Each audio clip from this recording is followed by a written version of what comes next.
Bienvenidos a este video donde vamos a continuar con el estudio de datos agrupados en intervalos. En esta ocasión vamos a ver lo que son las medidas de tendencia central.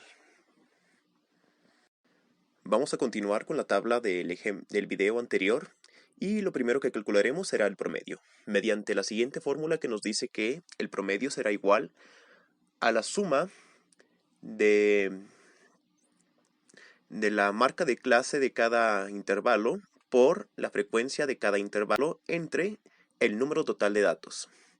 ¿Ok?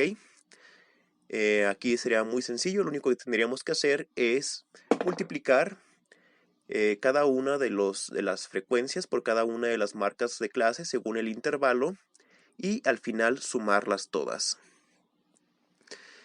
Para el primer intervalo multiplicamos 4.6, que es su marca de clase, por 7 nos da igual a 32.2.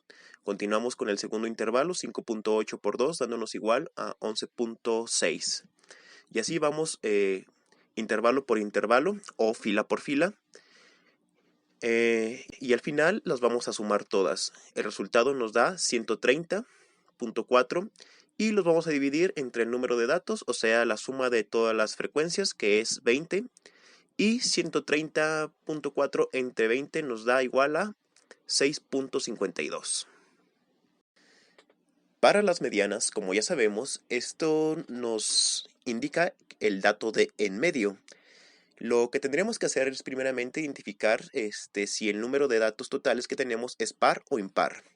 Si es par, dividimos entre 2. Si es impar, le sumamos 1 y lo dividimos entre 2. Como en este caso es par, tomamos el 20 y lo dividimos entre 2, que nos da como resultado el 10.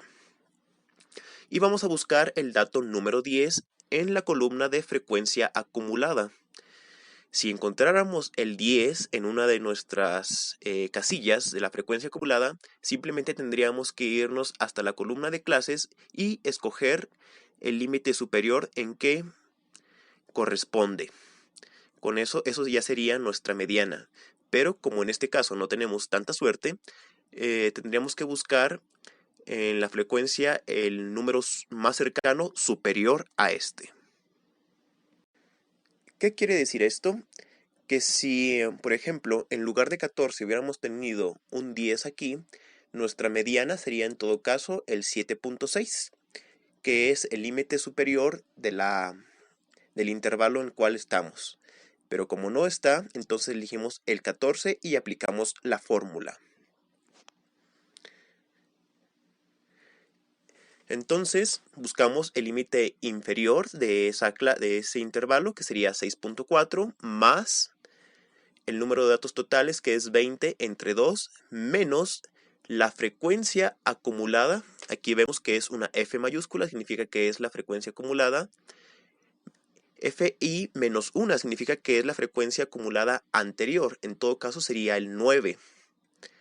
Entonces, y entre la frecuencia del intervalo en el cual estamos trabajando, que es 5, por AI, que significa la amplitud. En este caso sería 1.2, que es la amplitud que ya habíamos obtenido. Que es qué tan amplio es el intervalo. De 4, por ejemplo, lo observamos en el primer intervalo, que es de 4 a 5.2. 5.2 menos 4 nos da igual a 1.2. A eso se refiere la amplitud. Entonces, al colocar la fórmula nos da como resultado el 6.64, que como observación, la mediana debe estar entre el límite inferior y el límite superior del intervalo en el cual estamos trabajando, que es de 6.4 a 7.6. Y ya por último tenemos lo que es la moda. Para obtener la moda se utiliza un método muy similar al anterior. Vamos a buscar el intervalo o la fila en donde tengamos la frecuencia más alta. En este caso es el primer intervalo o la primera fila, donde observamos que tenemos una frecuencia de 7. ¿Sí? En este caso, vamos a sustituir los datos en la fórmula de este intervalo, donde el límite inferior es 4, la frecuencia es 7, la frecuencia inicial al tratarse del primer intervalo, la frecuencia inicial menos 1 será 0 porque no tendríamos otro intervalo anterior. Y abajo también hacemos lo mismo, frecuencia menos frecuencia anterior, 7 menos 0, y más frecuencia del intervalo menos la frecuencia del intervalo siguiente, que serían 2, dándonos como resultado 7 entre 7 más 5 por 1.2. Y al sustituir en la fórmula nos dice que la moda es igual a 4.7.